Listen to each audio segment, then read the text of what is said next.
আসসালামু আলাইকুম রহমতুল্লাহ। প্রিয় বন্ধুরা, আজকে আপনাদেরকে যে কার্ডটি দেখাচ্ছি এটা হচ্ছে নল কার্ড।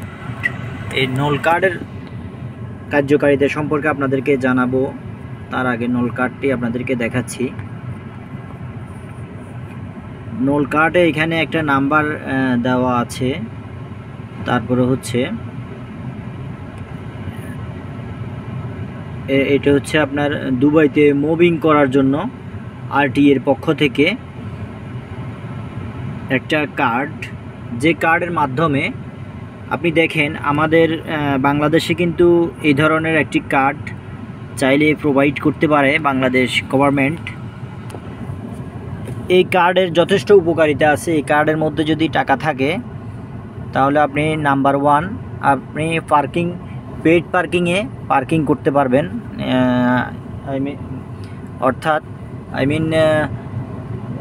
আপনারা জানেন দুবাইতে যত্র গাড়ি রাখা হয় না, সরকারিভাবে অনেকগুলো প্লেসেস আছে যেখানে আপনার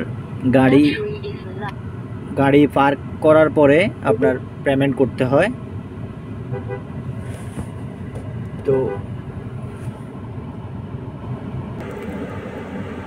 এই যে আপনারা দেখতে পাচ্ছেন এখানে, এই যে আমি আপনাদেরকে দেখাচ্ছি সেটা হচ্ছে এই যে এটা একটা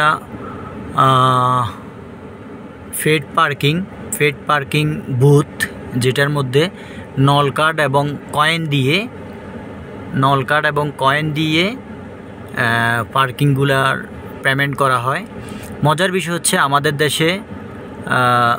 আমাদের দেশে অনেক সময় দেখা যায় আমরা পয়সা নিতে চাই না, কিন্তু এখানে পয়সাগুলো ইউজ হওয়ার জন্য একটা মেথড হচ্ছে পার্কিং মেশিন, যেখানে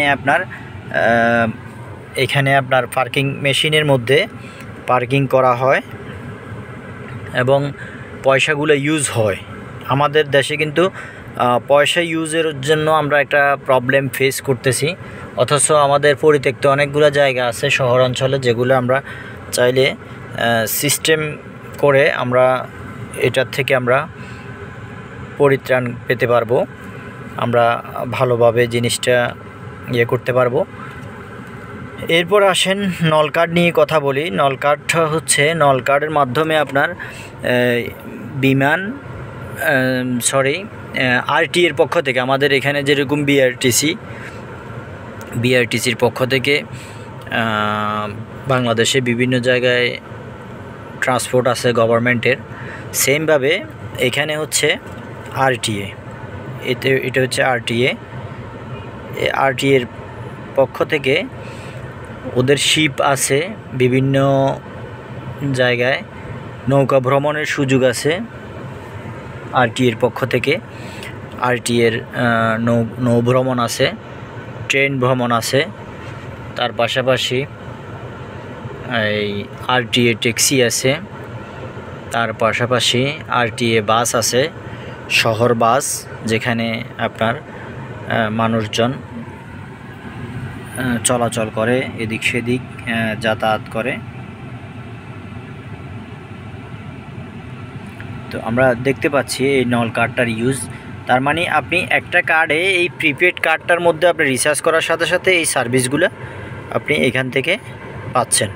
তো প্রিয় বন্ধুরা, আমাদের দেশেও এ ধরনের একটা কার্ড প্রয়োজন, যেখানে একের মধ্যে অনেকগুলা সার্ভিস পাওয়া যাবে। এবং এই কার্ডটা রিচার্জ করার জন্য ওয়ে হচ্ছে বিভিন্ন স্টেশনে, অর্থাৎ train station, taxi station, bus station, তার পাশাপাশি নৌ স্টেশন যেটা আছে, নৌঘাট, সেখানে মেশিন আছে। মেশিনের মধ্যে আপনি মেশিন দিয়ে টাকা রিচার্জ করতে পারবেন এবং ভিসা কার্ড, মাস্টার কার্ড দিয়েও টাকা রিচার্জ করতে পারবেন। তো সেমভাবে আমাদের দেশেও যদি অনলাইন ভিত্তিক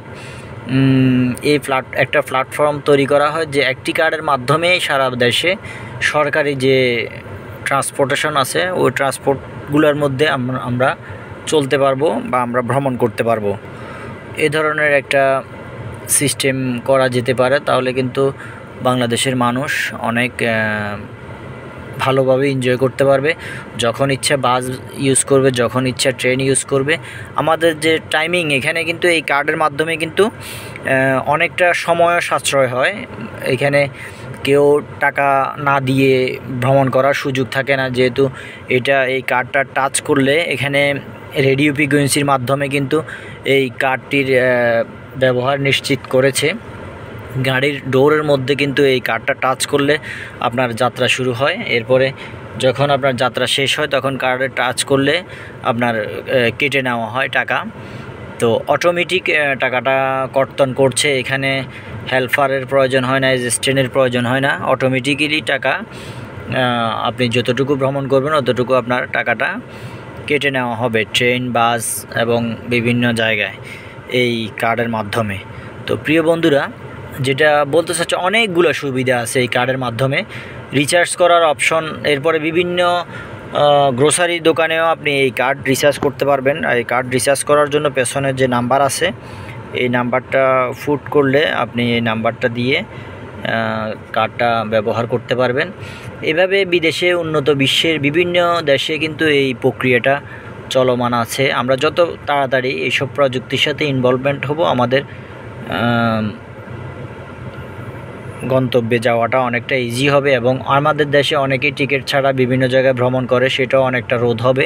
যার কাছে কার্ড থাকবে না বা কার্ডের রিচার্জ থাকবে না, তার এন্ট্রিটা বা তার ভ্রমণটা অ্যালাউ করবে না, তখন সে নেমে যেতে হবে। বাধ্যতামূলক সে কার্ডে রিচার্জ করে কিন্তু যেখানে ভ্রমণ করুক সে ওই পরিমাণ টাকা নিয়ে উঠবেন। এরপরে যদি টাকাটা পে করতে ব্যর্থ হয়, সেক্ষেত্রে ওনার জন্য জরিমানা হবে।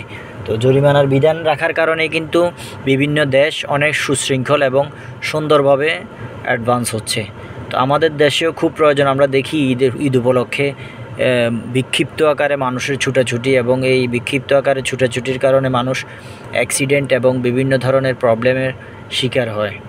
তো এজন্যই আমরা বাহিরের দেশে যারা প্রবাসী আছে তারা কিন্তু বিষয়গুলো শিখেছে এবং দেখেছে, এবং যারা ঊর্ধ্বতন কর্মকর্তা আছে তারাও কিন্তু বিভিন্ন জায়গায় বিদেশে ভ্রমণ করেন। আশা করছি তাদেরও দৃষ্টিগোচর হয়েছে বিভিন্ন বিষয়গুলা। আমরা ট্রেনেও যাতায়াত করেছি, ট্রেনেও সেম সিস্টেম। আপনি গেট পাস করেছেন টাচ করে, দেন আপনার স্টার্ট মানে ভ্রমণ স্টার্ট। এরপরে আপনি আবার যখন এক্সিট হবেন, যে স্টেশনে এক্সিট হবেন, ওই স্টেশনে এক্সিটের দূরত্বটার উপর নির্ভর করে আপনার সব কিছু। ধন্যবাদ। আশা করছি ভিডিওটি আপনার ভালো লেগেছে এবং নল কার্ড সম্পর্কে আপনার ধারণা হয়েছে। আসসালামু আলাইকুম রহমতুল্লাহি ওয়া বারাকাতুহু।